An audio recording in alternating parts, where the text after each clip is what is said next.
Шыңғысханнан қалған 6 ауыз сөз.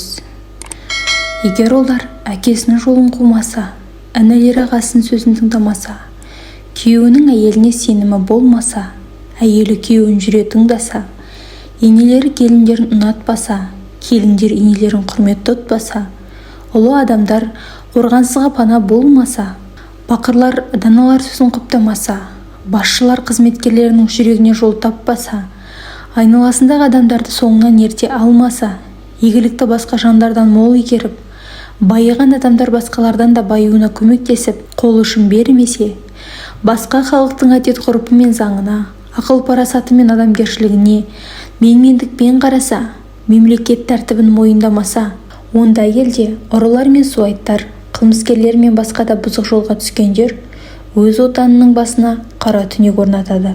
Басқаша айтқанда, ол елдің байлығы ұстағанның қолында, тістегеннің аузында кетеді. Жылқылары мен табындарының тыныштығы бұзылады. Жорыққа мінген аттары сорығы бөледі. Сөйтіп бүкіл халық түкке тұрмайтын дәрменсіз бейшараға айналады.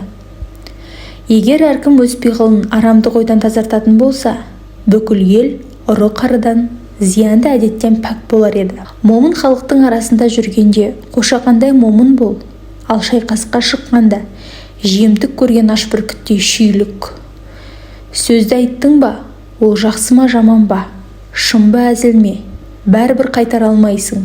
Сондықтан сөзіңді безбенмен өлшегендей салмақтап барып айт. Ер кісі бір мезгілінде барлық жерді жарық етіп отыратын күн емес. Олай болса, ері аңға не жорыққа кеткенде, әйелі ерінің отбасын көңірсітпей, үй ішін үлбіретіп отыруы керек. Келген кісіге ерінің жоқтығын білдірмей, құрметпен қарсы алып, дәмді тағам беріп, адал пейілмен сыйлап жіберсе, өзінің абыройын арттырып қана қоймайды, ел арасында ерінің де абырой беделін асқар шыңға шығарады. Ер кісінің абыройы әйелінің адамгершілік қасиеттеріне тікелей байланысты. Керісінше, әйел парықсыз, жүрген жерінде абыройсыз, ар-намысын аяққа басып жүрген бәдік болса, күйеуінің де абыройы болмайды. Ауыздағы сөз аяқтыға жол болады. Шербеттен ақылда, пайда да абыройда, қайырымды мінез-құлықта, адамгершілікте күтпе. Ішуді тастай тыюға жігерің жетпесе, шамаңды байқап мөлшерлеп ішкің. Мүлдем ішпейтін адам нағыз қадірлі адам. Жігіттің 9 жауы, басты жауың жалқаулық, сорлататын жаныңды. Осалдығың аңқаулық, соқтыратын саныңды.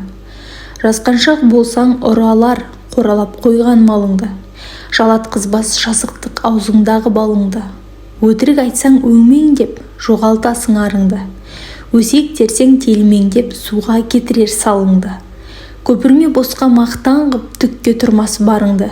Көрінгенге жалпақтап бола алмайсың жағымды.